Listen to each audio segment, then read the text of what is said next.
जय हो। विनीत जय हो में आपका स्वागत है। जैसा कि आप सबको पता है, इस समय रूस और यूक्रेन के बीच में बहुत भीषण युद्ध चल रहा है। इस युद्ध पर बात करने के लिए हमारे साथ डॉक्टर सुरेंद्र सिंह चौहान जी मौजूद हैं, जो इलाहाबाद विश्वविद्यालय के डिफेंस स्टडीज के रिसर्च स्कॉलर रहे और लंबे समय तक गेस्ट फैकल्टी के रूप में वहाँ काम भी किया। इनसे बात करने से पहले मैं आपको बताना चाहूँगा, इस समय यूक्रेन बहुत ताकत से रूस का सामना कर रहा है और एक अनएक्सपेक्टेड चीज़ घटित हो रही है कि रूस ने अपने 3500 सैनिकों को खो दिया है। शुरुआती दौर में ऐसा लग रहा था कि यूक्रेन के राष्ट्रपति जेलेंस्की ज़्यादा समय तक रजिस्ट नहीं कर पाएंगे, लेकिन मैं आपको बता दूं, वो एक्टर हैं, कॉमेडियन हैं। एक टीवी सीरियल की सीरीज बनाई गई थी जिसमें उन्हें राष्ट्रपति दिखाया गया था यूक्रेन का। उन्होंने एक पार्टी बनाई, सर्वेंट ऑफ द पीपल, यही नाम था उनकी राजनीतिक पार्टी का उस टीवी सीरियल में। बतौर राष्ट्रपति पूरी ताकत से लड़ रहे हैं। क्या परिस्थिति होने वाली है, आइए इनसे बात करते हैं और समझते हैं कि युद्ध किधर जा रहा है। डॉक्टर सुरेंद्र जी, आपका चैनल में बहुत बहुत स्वागत है। धन्यवाद सर। जिस परिस्थिति में युद्ध चल रहा है, जितना रसिया का नुकसान हो रहा है, जितना यूक्रेन का नुकसान हो रहा है, इन सबको दृष्टिगत रखते हुए मैं आपसे ये जानना चाहूँगा कि इस युद्ध के कारण क्या रहे आपके अनुसार। हमारे अनुसार मुख्य रूप से जो कारण है, नाटो का एक तो विस्तार और यूक्रेन को अपनी कथित सदस्यता के लिए यूक्रेन को कहीं न मनाना। तो इससे रसिया कहीं ना कहीं जो उसका साम्यवाद के लिए नाटो का गठन हुआ था, उनको लगा कि हमारी संप्रभुता पे कहीं ना कहीं खतरा है, या विश्व पर जो पहचान है, एक लंबे समय से हम अपना चुपचाप वो जो कहते नहीं होता तैयारी करता है, या आंतरिक मामलों में जो उसके देश छूटे हुए थे या हट गए थे, उनको बेहतर तरीके से हस्तक्षेप कर रहा था। तो इसके लिए उसने अपनी मौजूदगी दर्ज कराने का एक मौका पाया।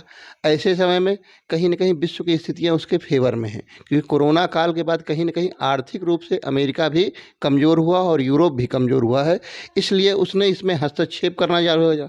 लेकिन यूक्रेन इतना आसान नहीं है।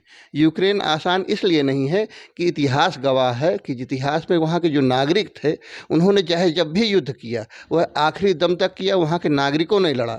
तो इसलिए जब माना जा रहा था कि यूक्रेन के जो राष्ट्रपति हैं वो ज़रूरी है कि झटके में अभिनेता थे, नाटक थे, आ गए, राजनीतिक समझ नहीं है, लेकिन नागरिक तो वही हैं और नागरिकों के लड़ने का जज्बा वही है, राष्ट्रवाद का वही जज्बा है। लेकिन कहीं न कहीं रूस से अलग हुए बहुत लंबा समय नहीं हुआ। उस समय की परिस्थितियाँ हैं, तो उसमें कहीं न कहीं आंतरिक भी कहीं न कहीं विवाद हैं, नागरिक भी बटे हुए हैं। ऐसा नहीं कि सिर्फ का सबके सब राष्ट्रपति के साथ पूरे खड़े हुए हैं।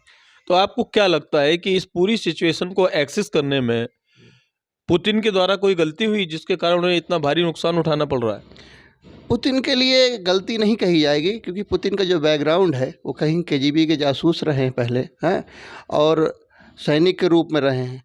हर देशों को नुकसान होता है युद्ध में, कोई स्वीकार करता है, कोई नहीं स्वीकार करता है, और मनुष्य की मूल प्रवृत्ति नहीं बदलती है। तो राष्ट्रपति पुतिन हो गए हैं, या फिर कहते हैं यहाँ पे यूक्रेन के राष्ट्रपति हैं। तो एक सैनिक जो होता है वक्तव्य खुल करके देता है, और जब सैनिक कभी मजबूत होता है तो ज़्यादा वक्तव्य देता है। तो इनके जो वक्तव्य हैं स्वीकार करना, वो यही दर्शाते हैं। और युद्ध जो होते हैं, स्टेटमेंट वगैरह जो राजनीतिक होते हैं, राजनीति में नुकसान और नफ़ा दोनों देख करके चला जाता है। तो कहीं ना कहीं यूक्रेन पे हस्तक्षेप और पुराने क्षेत्रों को पाने की जो लालसा रूस की है, वही कहीं ना कहीं आर्थिक है, जियो इकोनॉमिक्स है। वो स्टैटिकल तो अपने अपनी जगह है, स्ट्रैटेजी सारी चीज़ें हैं। तो मुख्य उद्देश्य यही दिखाई पड़ता है। और इस समय जब अमेरिका थोड़ा कमज़ोर हुआ है, तो उसको कहीं ना कहीं अपने आप को विश्व पटल पर यह दिखाया जा रहा था कि चाइना है, अब रूस फिर से अपनी उपस्थिति दर्ज करा रहा है। ये मुख्य बात है। इस पूरे घटनाक्रम के बीच एक नया डेवलपमेंट हुआ। चाइना ने साउथ चाइना सी में युद्ध अभ्यास शुरू कर दिया। आपको क्या लगता है कि क्या चाइना भी इस परिस्थिति का लाभ उठाकर ताइवान पर कब्जा कर लेगा? ताइवान की स्थितियां दूसरी हैं, और चीन के जहाँ तक युद्धाभ्यास की बात है, वो लगातार युद्धाभ्यास वगैरह करता रहता है। इधर बीच में जब से कोरोना काल हुआ तो थोड़ा-सा रुका, लेकिन उसकी स्थितियों में बहुत परिवर्तन नहीं हुआ है। और जहाँ तक ताइवान की बात है, तो वहाँ पर अपना उसको चाइना वाला है, वहाँ पर जो विश्व व्यवस्था या अर्थव्यवस्था वगैरह है, वो कहीं चाइना को नुकसानदेह नहीं है। कोई भी चाहे जो भी आते हो, ताइवान के लोग जो भी हैं, वो अर्थव्यवस्था पे ध्यान देते हैं और अर्थव्यवस्था कहीं न कहीं चीन के फ़ेवर में रहती है। वो दूसरों को नहीं नुकसान करते हैं, तो इसलिए दिक्कत नहीं होनी चाहिए। और ताइवान बहुत छोटा देश है और जनसंख्या भी बहुत कम है और युद्ध वाली नहीं, और दूसरों के भरोसे आपको युद्ध किया जाए। नाटो में क्या था भाई, पहले अमेरिका सारी चीज़ें थी, जब युद्ध की स्थितियाँ आई तो खुल करके कोई समर्थन नहीं कर रहा है। जैसे बात हो रही है यूएन में है, वीटो कर दिया रसिया ने, तो यही बात तो कही जा रही थी आज तक कि यूएन में आप लोकतांत्रिकरण कीजिए, कोई बात सही है या गलत है, वीटो कर देना कोई विकल्प तो नहीं है। उससे बात होनी चाहिए, बहस होनी चाहिए, तर्क होना चाहिए। अगर कम से कम इतना है, आप कहते आर्थिक पाबंदियाँ तो लगा देंगे, भारत के ऊपर भी लगाई गई थी, रसिया के ऊपर भी लगाई गई, परिणाम क्या हुआ? भारत और मजबूत होकर के उभरा। तो उन्होंने पहले ये सोच रखा होगा ना कि क्या होने वाला है। एक और प्रश्न आता है कि जिस तरीके की क्रियाकलाप पुतिन कर रहे हैं, जैसे कल जापान के एक कार्गो शिप को उन्होंने नेस्त नाबूद कर दिया, मतलब क्या लग क्या रहा है, पुतिन करना क्या चाह रहे हैं? क्या ये जियोपॉलिटिक्स या जो आप जियो इकोनॉमिक्स कह रहे हैं, इसके अकॉर्डिंग किधर जा रहा है ये विश्व? ये जो घटना हुई है जापान के शिप को कहा था डैमेज करना, वो कहीं न कहीं कहते नहीं है कि दूसरों को दिखाने के लिए या डराने के लिए है। कभी-कभी होता है, आप सीधे चाइना का कोई शिप या यूएस का शिप नहीं डैमेज करेंगे। वो कहीं न कहीं एक चेतावनी के रूप में है कि दूसरा हमारे क्या थे, समुद्री क्षेत्र में आया या समुद्री क्षेत्र में था तो उसको हमने नेस्तनाबूद कर दिया। तो वो कहीं न कहीं ये चीज़ है विश्व व्यवस्था को या विश्व की राजनीतिक चीज़ों को लिए कि हम एक चेतावनी दे रहे हैं कि अगर कोई आएगा तो हम पीछे नहीं हटने वाले हैं।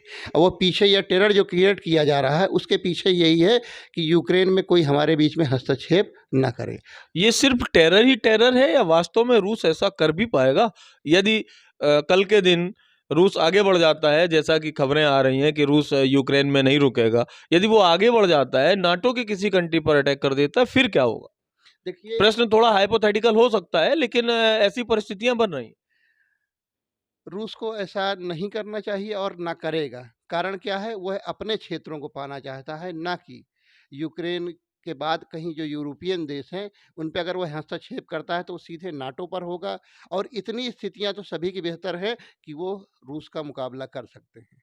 नहीं तो उससे अलग हुए देश भी तो शामिल हो गए हैं 2020 में, अभी शामिल किए गए 2 देश।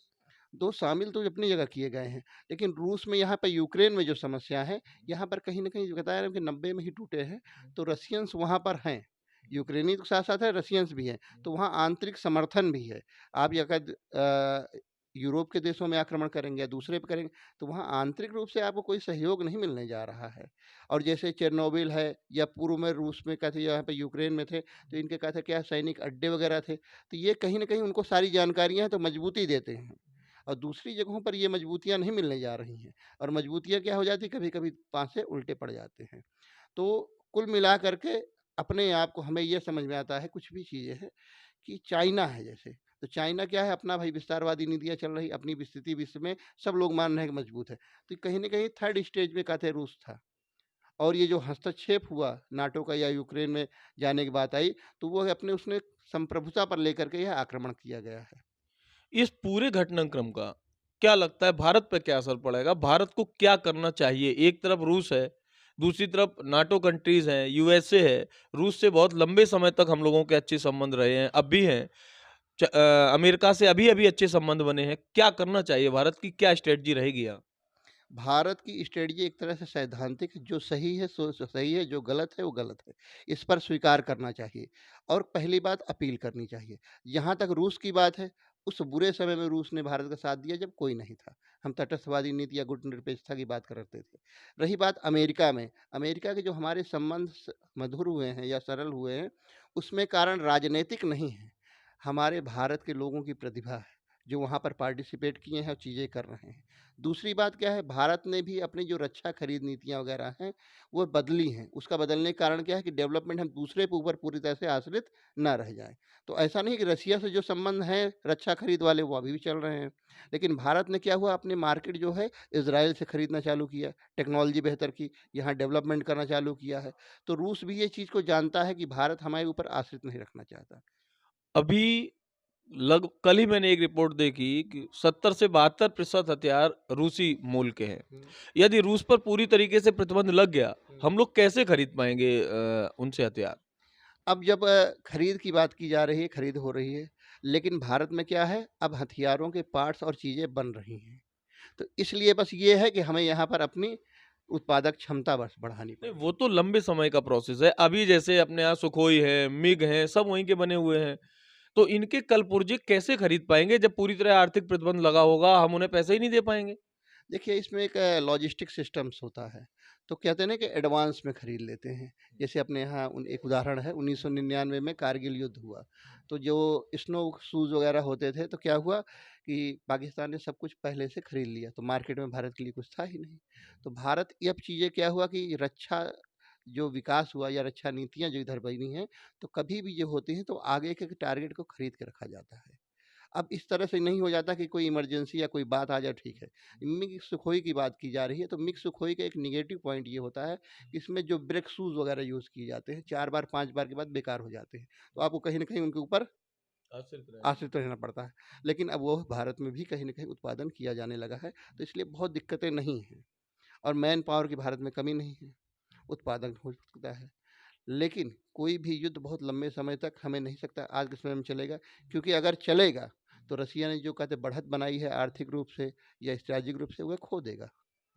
तो इसका कहीं न कहीं सॉल्यूशंस निकलेगा और जल्द निकलेगा और विश्व पटल पर और लोग भी आएँगे, क्योंकि पुतिन नए नेता नहीं हैं, मंझे हुए नेता हैं। और जहाँ तक बात की जा रही है अमेरिका में, तो अमेरिका में राजनीति की बात की जाए तो इस समय परिपक्व है। बस ये है कि थोड़ा-सा उसको 19 हो गया है मामला।